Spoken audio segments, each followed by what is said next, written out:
I'm Stacy Gordon. Welcome to That's My Jam. So you guys know that for a while now I've been tinkering around with my Ball freshTECH jam and jelly maker. So far I've had nothing but incredible results. A typical batch in the freshTECH makes about 4 half-pint jars. I've had a few comments from you guys, mostly from people who actually own the machine, asking if I've ever experimented with doubling a batch. I have not, but today we're going to give it a try. My good friend Rebecca has requested some blackberry jam, and I'm going to make some today. We're going to try to double the recipe and see what we get. Let's get started.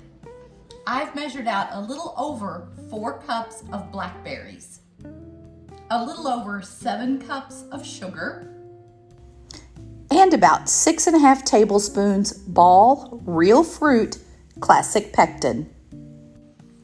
Before we go any further, let's talk about those blackberries. I don't mind blackberry seeds. When my mom would cook, we always had seeds in our blackberries, whether it was cobbler or whatever she was making. I don't mind them. My friend Rebecca doesn't mind them either, so I'm going to leave my blackberries intact. But if you're not a fan of blackberry seeds, you can use a strainer like this, mash the blackberries into it, and get out the seeds.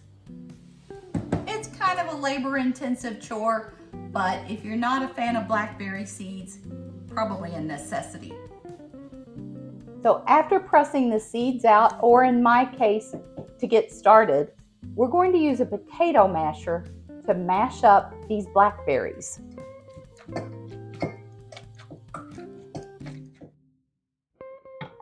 So we'll start out by evenly distributing our pectin around our jam pot. Next, we're going to start to spread our crushed berries evenly over the pectin.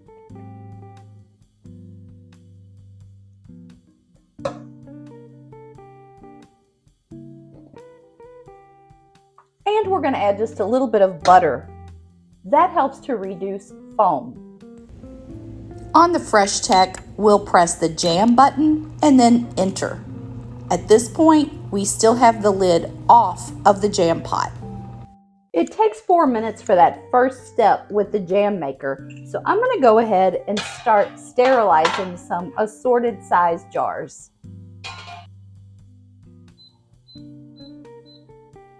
When you hear those 4 beeps, it's time to start adding the sugar. You want to make sure that your sugar gets evenly distributed throughout the pot.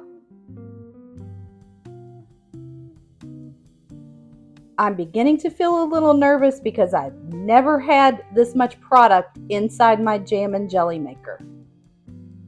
I like to give 1 little squirt of lemon juice to my blackberry jam, and now we're ready to get the lid on.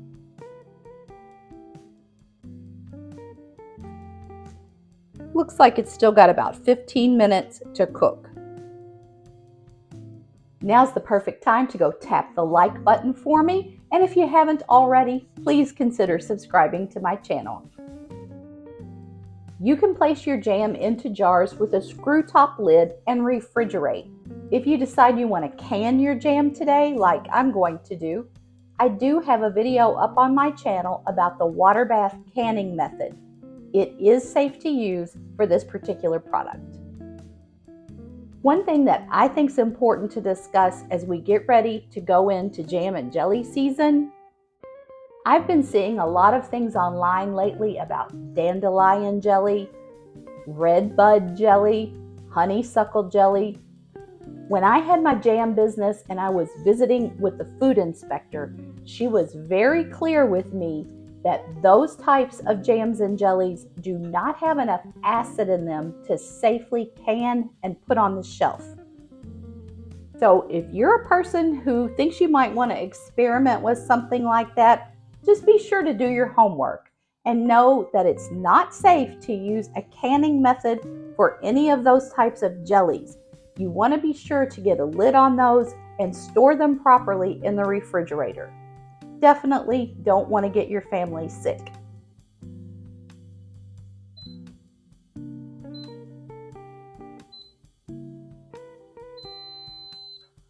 When the timer goes off, we're going to press cancel and I'll unplug the machine. I'm anxious to see what we've got here. Let's remove the lid. Let's get that stirrer out of there.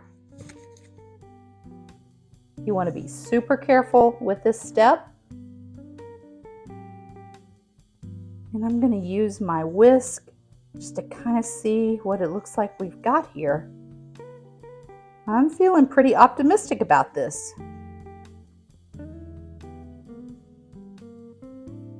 The butter and the jam maker did their jobs. As with every batch I've made in this jam and jelly maker, there's zero foam. I sterilized several different assorted sized jars. Let's start adding our blackberry jam into the jars. I'll start with this pint jar.